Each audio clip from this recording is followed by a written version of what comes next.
หนึ่งสองสามสี่ห้าหกเจ็ดแปดเก้า10 11 12 13 14 15ข้าวเนาะสำเร็จแล้ว โอ้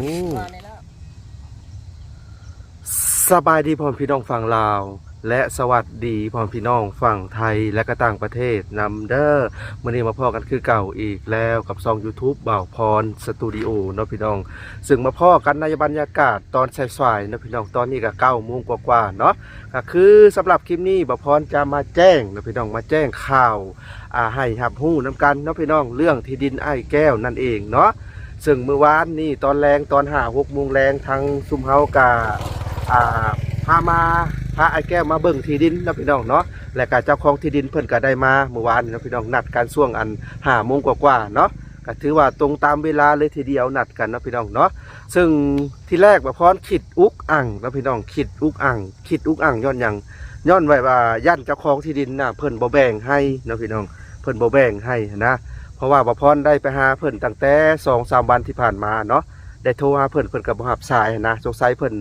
บ่ได้ถือโทรศัพท์ติดโตเนาะและที่นี่แหละเมื่อวานนี่โทรติดตอนเช้าเนาะพี่น้องก็เลยตอนแรงเพิ่นก็มาเบิ่งเนาะสรุปแล้วทั้งพ่อใหญ่เพิ่นก็แบ่งให้เนาะพี่น้องเนาะก็คือความกว้างนี่15 เมตรความยาวนี่18 เมตรเนาะก็คือลื่นน้องอาเบยน่ะเท่าใดลื่นน้องอาเบยน่ะ2 เมตรเนาะพี่น้องเพราะว่าดินน้องอาเบยน่ะ15x16แต่ของอ้ายแก้วน่ะ15x18นะพี่น้องเนาะราคาก็เพิ่มขึ้นนะพี่น้องก็คือ14 ล้านถ้วนเนาะทางพ่อใหญ่เพิ่นแบ่งให้นะพี่น้องก็ถือว่าสมมาพาควรอยู่ที่ดินนบ่อนนี้เนาะพี่น้องเนาะซึ่งก็14 ล้านแล้วก็ค่าวัดแทกอีกประมาณ6-7 แสนนะพี่น้องเนาะและก็ทางอ้ายผู้ใหญ่ใจดีหรือว่าอ้ายอยู่ทางต่างประเทศเนาะเพิ่นก็ได้ส่งเงินส่งค้ำมาแล้วนะพี่น้องเนาะเพิ่นก็ให้บ่พรนี่ดำเนินการเลยนะพี่น้องเนาะให้บ่พรนี่ดำเนินการเลยแต่ว่าสำหรับคลิปนี้สำหรับมื้อนี้ก็ทางเจ้าของที่ดินเพิ่นเข้าไปในเมืองเนาะพี่น้องเพิ่นไปเมืองสนเนาะเมืองสนบุรีและมื้ออื่นพู้นแหละสิทำการตกลงซื้อที่ดินนะพี่น้องเนาะเพราะว่านัดเพิ่นมื้อนี้แต่ว่าเพิ่นไปเมืองก่อนนะพี่น้องก็เลยว่าเป็นมื้ออื่นก็เป็นมื้อดับอีกนะพี่น้องเนาะเป็นมื้อดับถ้าผู้ใดบ่ถือก็บ่เป็นหยังแต่สำหรับบ่พรแล้วก็มื้อใดก็ซื้อได้นะเนาะพี่น้องขอแต่เฮาเพียบพร้อมนะเนาะก็สินัดเพิ่นมื้ออื่นเนาะพี่น้องเนาะมื้ออื่นก็สิได้นัดเพิ่นนั่นแหละแต่ว่า ต้องโทรถามพวกวัดแทกที่ดินอีกพวกพ่อบ้านนะพี่น้องบางทีเจ้าของที่ดินพร้อมมื้ออื่นในบุญบ้านบ่พร้อมก็อาจจะเป็นไปได้เนาะก็บ่พอก็จะโทรไปสอบถามเพื่อจะได้เนิ่นไว้แหละเนาะพี่น้องเนาะก็สรุปแล้วก็ไอ้แก้วเนาะไอ้แก้วเพิ่นก็มาได้ดินติดน้องเบยเนาะพี่น้อง FC ละลายฐานประมาณ70-80%เพิ่นก็บอกว่าอยากให้ไอ้แก้วมาอยู่ติดน้องเบยเนาะพี่น้องเนาะก็ในที่สุดก็ได้อยู่จบเจือเนาะพี่น้องเนาะได้อยู่ใกล้น้องเบยเนาะทางไอ้แก้วเพิ่นก็บอกว่าถ้าว่ามาอยู่นี่เวลาค้าขายยังก็สะดวกเนาะเวลามีกบมีเขียดมีอึ่งมีเห็ดมีฮอนมีดอกกระเจียวน้ำไม้ก็เอาไปขายนั่นได้เนาะพี่น้องเนาะพอตอนเช้าๆมาพอดก็เห็นอยู่แถวจุดสุ่มเนาะพวกชาวบ้านมานั่งขายเต็มอยู่เนาะพี่น้องถือว่าความคิดของไอ้แก้วก็ถือว่าดีเนาะจังได้ก็ต้องขอบพระคุณทางอ้ายใหญ่ใจดีอยู่ทางต่างประเทศนะพี่น้องเนาะที่ซื้อดินให้อ้ายแก้วในครั้งนี้เนาะพี่น้องเนาะก็คือคนเดียวเพิ่นเลยเนาะเพิ่นซื้อดินในครั้งนี้14 ล้านนะพี่น้อง14 ล้านถ้าเป็นเงินเหรียญก็ประมาณ700กว่านี่แหละเนาะประมาณนี้เพราะว่า1 ดอลปัจจุบันนี่ก็เท่ากับ21,000 กีบนะพี่น้องเนาะแล้วก็หลายคนก็ว่าดินลุบแท้นะบ่ทันนะพี่น้องดินลุบอีหลีอย่างประมาณนี้ก็คือเพิ่นจะขายบ่นี่ดินเพียงเนาะพี่น้องนี่นะบ่บ่พอซี่นี่นะแต่ว่าเพิ่นจะขายน่ะ20-30 ล้านนะพี่น้องพอดินเพียงดินบ่นี้เนาะถ้าดินงามมันก็สิแพงขึ้นก็ตามราคาแหละนะพี่น้องเนาะบ่พอคิดว่าเพิ่นขายนี่ก็ถือว่าบ่ได้แพงดอกนะพี่น้องหมายถึงว่าปกติพื้นฐานแล้วนี่ปกติพื้นฐานแล้วดินลักษณะแบบนี้นะ14 ล้านเองเนาะคือบ่นั่นเพิ่นว่าแล้วบ่ทัน100,000ผู้บ่ดินงามๆนะมันแพงนะพี่น้องอันนี้คือว่าพอเอาแล้วบ่พรว่าเนาะแล้วก็สมมุติว่าสิเฮ็ดเฮือนให้ไอ้แก้วก็อาจจะบางทีอาจจะ จ้างรถอันคูโบต้ารถไถใหญ่กับเจ้าเทยดินนะพี่น้องเทยดินขึ้นมาอันมาให้มันสูงๆนี่แหละครับตั้งเฮือนก่อนเนาะเดี๋ยวพาเบิ่งดินก่อนเนาะพี่น้องนี่ดินก็สิเป็นลักษณะแบบนี้เนาะพี่น้องดินก็นบอนนี่ก็เพียงอยู่นั่นก็สิโนนขึ้นเนาะก็ด้านนี้เพียงแล้วก็อันนั้นก็สิลุบเนาะพี่น้องเนาะก็สิลุบก็ดีแต่ว่ามืออันที่เพิ่นมาบุกเบิกป่าอันดินน้องเบยนะเพิ่นเทยให้ออกเลยเนาะพี่น้องเพิ่นเทยแบบว่าจนเลยแดนของน้องอาเบยเลยเนาะทางไอ้แก้วเพิ่นมาเพิ่นก็บ่ต้องทางเลยก็สามารถอยู่ได้เลยนี่ก็สิปลูกกับปลูกบนนี้เนาะพี่น้องปลูกตูบเพิ่นหรือว่าเฮือนน้อยเพิ่นนะก็สิปลูกบนนี้เลยนี่บนนูนๆนี่บางทีก็สิจ้างรถรถไถใหญ่เจ้าคูโบต้านะประมาณ1 ล้าน2 ล้านเนาะพี่น้องให้เขาเจ้าเทยดินจากตัวนั้นมาเทยมาโปะไว้นี่ให้เป็นนูนๆบนนี้เนาะเวลาในอนาคตแบบเขาเจ้าจกดินหรือว่าไอ้แก้วมีงบประมาณก็เอาดินเข้าคือน้องเบยเนี่ยประมาณ10 กว่ารถแล้วก็ใช่หันนะพี่น้องก็ถือว่าเพียงเลยและก็ส่วนที่ดินนี่บ่พรคิดว่าราคานี่สมมาพาควรอยู่เนาะพี่น้องเนาะสมมาพาควรอยู่คือมันค่อยไปสิเขาก็ทมเอานี่คือน้องเบยนี่ทม15 รถนะพี่น้อง5 ล้านกว่ารถละ400,000เนาะกับดินน้องเบยก็เพียงจิตเลยนะพี่น้องเพียงไปจิตไปเลยแต่ยังแต่บนกระท่อมเพิ่นนั่นแหละเนาะถ้าว่าเฮือนน้องเบยแล้วเนาะพี่น้องเฮือนน้องเบยแล้วก็ในกระท่อมมันก็สิสมมุติว่ามีงบก็สิเอาทมประมาณ4-5 รถเนาะไอ้แก้วคือกันเนาะพี่น้องสมมุติว่าซื้อตกลงกันแล้วก็ให้เพิ่นมาอยู่นี่ก่อนนี่บนนูนๆนี่บ่พอก็ต้องเบิ่งงบก่อนเนาะและก็มีงบอยู่ทั้งฝั่งไทยเนาะพี่น้องท่านหนึ่งเพิ่นสมทบเข้ามา500 บาทแล้วก็อีกท่านหนึ่งบ่ฮู้ซื้อเพิ่นเนาะพี่น้องเห็นเงินเข้ามา 2,000 บาทเนาะก็พอดีเป็น 2,500 บาทนะพี่น้องเงิน FC อยู่ทางฝั่งไทยบ่พรคิดว่าเงินจำนวนนี้บ่พรจะจ้างรถคูโบต้าเพิ่นเทยดินขึ้นมานะพี่น้องเทยดินจากจุดนี่ก่อนเทยมาโปะไว้นั่นนี่เทยหันเพียงกันกับตัวนั้นนะโปะไว้นั่นนี่อันนี้รูปกะถ้ามีงบกะเอาดินมาถมทีหลังเนาะที่ให้แก้วเพิ่นอยู่นี่เนาะซึ่ง FC หลายๆท่านก็โอ้ดีใจเนาะพี่น้องที่แบบว่าเห็นนายแก้วเพิ่นจะมาอยู่ใกล้น้องเบยเนาะน้องเบยก็สิได้มีเพื่อนบ้านแล้วนะพี่น้อง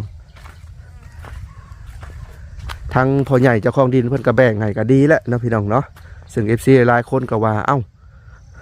เพิ่นแบ่งขายอะไรก็ดีแล้วก็ดีนะพี่น้องดีหลายแหละลื่นน้องอาเบย2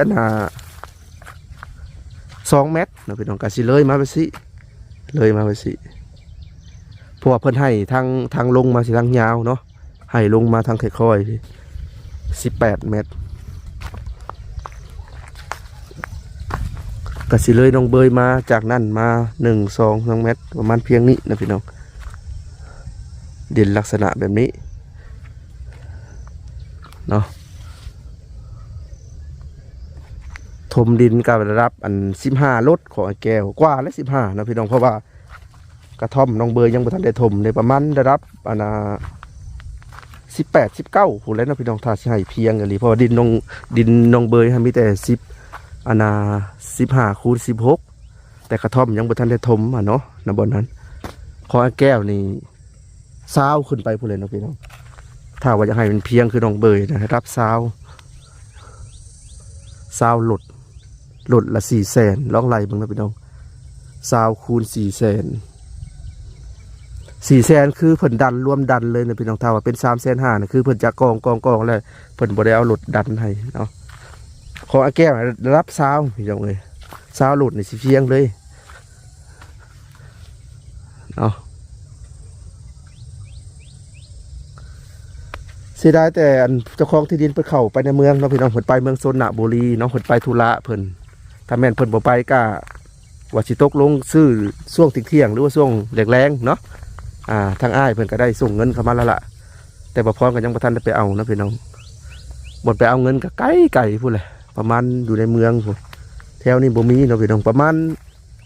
120 ลักบ่ไปเอาเงินก็เนาะบ่พรคิดว่ามื้อนี้ก็อาจจะเดินทางไปเอาเงินบ่หรือว่าจังได120 ลักผมไปเอาในธนาคารเด้เพราะว่าเพิ่นฝากเงินจากต่างประเทศมาเนาะ ส่วนโซนนี่ก็บ่ได้เฮ็ดหัวเลยเนาะพี่น้องดินนายแก้วเพราะว่าติดน้องเบยเนาะก็เบิ่งงบประมาณเนาะพี่น้องถ้างบประมาณเรือซำใดก็บ่พรก็สิได้สร้างลักหัวมาอันน่ะอีกสร้างลักหัวนํเจ้าของเก่านี่แหละเนาะพี่น้องลักละเท่าใด30ให้เพิ่นแก่มาเอาแต่ลักใหญ่ๆเนาะก็สิพังให้เพิ่นอีกไปนี่18ดินนายแก้วมานี่15นะพี่น้อง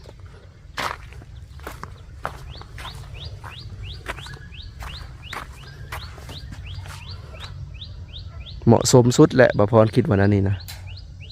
บ่ไกลอยู่ใกล้เมืองในอนาคตจุดซุมนี่อีก5 ปีข้างหน้า10 ปีข้างหน้า15 ปีหรือ20 ปีข้างหน้าก็เจริญเนาะและอีก5 ปีข้างหน้านี่ทางนี่อาจจะแล้วเบิดนะพี่น้องเป็นทางปูยางเลยแหละเพราะว่าตอนนี้ได้ยินข่าวแว่วว่าเพิ่นกำลังจะดำเนินการเรื่องการสร้างทางเนาะสร้างทางจากทางแหวสนนไสนะพี่น้องตามที่ได้ยินเนาะทางแหวสนนไทยเลขที่9ผ่านบ้านลุงจุยมาเข้าดงหมุดแล้วก็แยกนะพี่เพิ่นก็สิเฮ็ดทางยางอยู่ถ้ามีทางยางขึ้นมาแล้วก็สะดวกสบาย5 ปี10 ปี15 20นี่ก็เจริญเลยใครขึ้นกว่าเก่าเนาะแถวนี้ก็สิมีบ้านคนลำๆอยู่เลยนะพี่น้องออกมาแถวนี้เต็มหมดแล้วนี่บ้านคน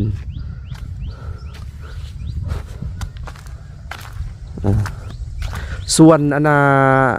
กิจการหรือว่าในเฮือนของน้องเบยนี่ก็ยังสิมีแผนอยู่นะพี่น้องแต่ว่าถ้าน้ำประพรนี่ยังบ่ทันมีงบนะพี่น้องเกี่ยวกับน้องเบยเนาะมีแต่ทางเบาล่าแล้วก็หลายๆช่องเนาะคือทางเบาล่านี่มีเสาแล้วเนาะพี่น้องเสาแต่กิจการน้ำประพรเรื่องน้องเบยนี่ยังสมนูครัวเนาะพี่น้องเนาะสมนูครัวนี่ประพรยังตัวเดียวนี่เกี่ยวกับน้องเบยประพรก็กำลังจะดำเนินการอยู่เนาะพี่น้องกำลังถามหลายๆคนอยู่ถามผู้ที่เฮ็ดสมนูครัวนะเนาะส่วนสาวบุญเนาะสาวบุญเพิ่นก็เรื่องไฟเนาะพี่น้องเรื่องไฟเพิ่นว่าจะนิ่งจากมานี่ได้พี่น้องเอ้ยเรื่องไฟเพิ่นว่าอยู่ฝุ่นน่ะโฮงสีใหญ่แล้วก็เลยมันบ่แห้งเพิ่นว่าทางในบ้านเพิ่นแนะนำว่าเอามาจากนี่มีค่าเท่ากันเนาะประมาณ300 เมตร10 กว่าล้านเนาะจักเท่าใดแหละ10 ล้าน10นี่แหละทางสาวบุญเพิ่นว่าไฟฟ้านะพี่น้องและลักก็ให้ทางอันเขาเจ้าจัดการให้เลยลักเป็นลักไม้นะพี่น้องลักไม้พังมาแต่ประมาณ7-8 ลักพัง1 2 สายเข้ามาถ้าเสาดินก็อยู่เนาะพี่น้องแพงได้คือว่าเสา4 ล้านเสาดินเนาะเรือนน้องเบยเพิ่นกาไปซากเบ็ดนะพี่น้องไปซากเบ็ดเฮือนสั่งบัวเพิ่นไปถ้าเพิ่นมีไฟเองก็สบายแล้วเพิ่นก็ได้เนาะส่วนอันนี้เนาะพี่น้องน้ำสร้างบาดาลน้องเบยก็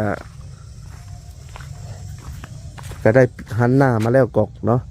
แล้วก็ยังแต่อันลาดกันเปื้อนนะพี่น้องยังบ่ทันมีงบเข้ามาเนาะลาดกันเปื้อนแต่ได้ลาดกันเปื้อนนี่ก็สีสะอาดขึ้นแล้วก็เตียงนะพี่น้องเตียงนี่ก็ยังขาดอยู่น้องเบยซึ่งบ่พรได้ไปสั่งในห้างเฟอร์นิเจอร์นะสั่งไปทิศกว่าแล้วเพิ่นยังบ่ทันเฮ็ดนะพี่น้องเพิ่นยังบ่ทันเฮ็ดแต่ว่างบเรื่องเตียงนี่ยังบ่ทันมีนะพี่น้องตอนนั้นมีอยู่งบ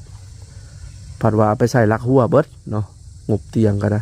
ถ้ามีเตียงใหญ่ๆจากอันหนึ่งก็น่าจะโอเคเนาะ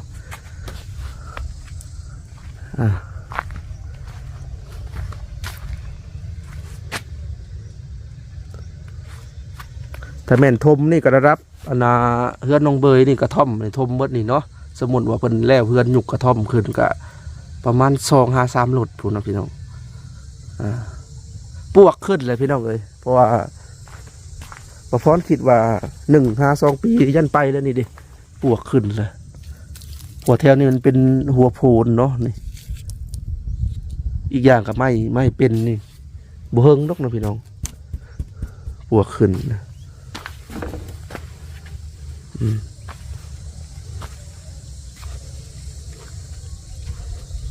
แล้วก็ยังแต่ลากกันเปื้อนถ้าเป็นลากกันเปื้อนก็สิสะอาดขึ้น เนาะเวลาไอ้แก้วเพิ่นมาเพิ่นก็ใส่น้ำกันนะพี่น้องเพิ่นยังบ่ทันมีเนาะใส่น้ำกันนี่แต่อันนี้ก็ฮักซ้ำเดี๋ยวประพรจะซื้อมาเปลี่ยนใหม่นะพี่น้องตัวนี้เอาท่อที่มันหนาๆเพราะว่าเขาเจ้าให้ท่อมาท่อบ่ค่อยมาตรฐานปานใดเนาะพี่น้องเขาเจ้าส่วนหลายเขาเจ้าอยากประหยัดต้นทุนนี่ถ้าเป็นอยู่ฝั่งลาวนะท่อกาเสือหนาๆนะพี่น้องใส่อันนี้บ่มีฮักเหนียวๆเนาะมึงแน่อันนี้ฮักมันมาบางหนึงขนาดคลองเอื้อยเพชรไอ้ค้ำก็ยังฮักแหละขอนโมนา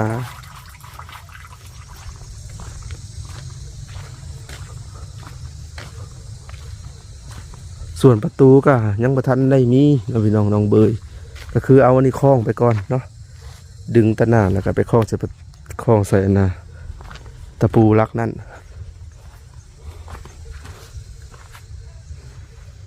ประมาณนี้นะพี่น้องเนาะน้องเบยก็จะมีเพื่อนบ้านอยู่ละอยู่ใกล้กันส่วนเพื่อนน้องเบยนี่เนาะพี่น้องถ้าสมมุติว่าได้ตั้งขึ้นทักซุ่มเฮาว่าสิหาสร้างที่มันโอเคเนาะหาสร้างที่เฮ็ดแบบดีๆนะพี่น้องแล้วก็แบบนี้มีแล้วทางแม่อยู่ทางต่างประเทศเนาะแม่ผู้ที่ชื่อดินให้น้องอาเบยนี่แหละตอนแรกๆฮะกับผู้ที่จะ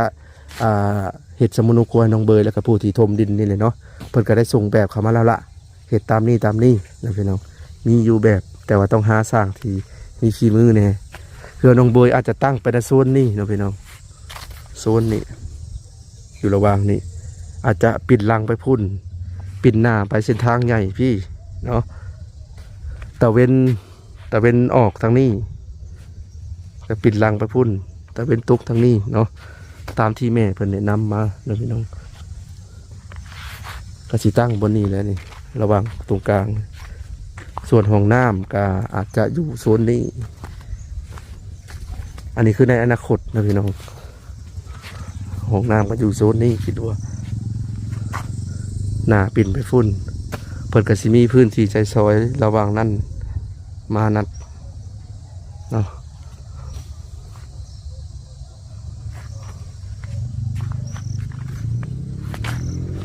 ส่วนดินไอ้แก้วก็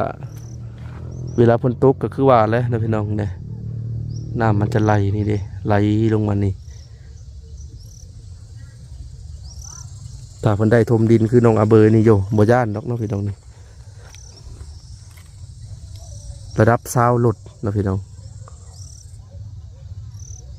คำบกว่าได้ประมาณเช้าลงเบิ่งน่าจะเพียงเอาละพ่อพี่น้องตอนนี้ก็มาฮอดช่วงท้ายคลิปเลยเนาะส่วนเรื่องที่ดินของไอ้แก้วกาชินัดกันมื้ออื่นเนาะพี่น้องเพราะว่ามื้อนี้นะเจ้าของที่ดินเพิ่นเข้าไปในเมืองเนาะทีแรกบ่พรว่าจะตกลงกันซื้อมื้อนี้แหละเนาะพี่น้องเนาะเพื่อให้เร่งให้เพิ่นไวๆแต่ว่าเจ้าของที่ดินเพิ่นว่าไปธุระเนาะพี่น้องเนาะก็สิได้นัดกันมื้ออื่นเนาะพี่น้องเนาะก็สินัดทางพ่อบ้านบางทีมื้ออื่นมาพ่อบ้านบ่อยู่ก็อาจจะนัดกันมื้อฮื้ออีกเนาะพี่น้องเนาะเพราะว่าบางทีแต่ละคนก็มีเวียกมีงานเนาะพี่น้องเนาะซึ่งสำหรับคลิปนี้จังใดก็ต้องขอบพระคุณอ้ายใหญ่ใจดีอยู่ทางต่างประเทศเนาะที่ซื้อดินให้อ้ายแก้วในครั้งนี้เนาะพี่น้องขอบพระคุณเพิ่นหลายๆเนาะขอให้เพิ่นอยู่ดีมีแฮงความเจ็บอย่าชุดได้ความไข่อย่าชุมีเนาะพี่น้องขอให้เพิ่นรวยๆเฮงๆในหน้าที่การงานเพิ่นเนาะที่ซอยเรือครอบครัวอ้ายแก้วเนาะซึ่งบ่พรก็ดีใจหลายๆเนาะพี่น้องอ้ายแก้วจะมีที่ดินเป็นของตัวเองเนาะพี่น้องเนาะ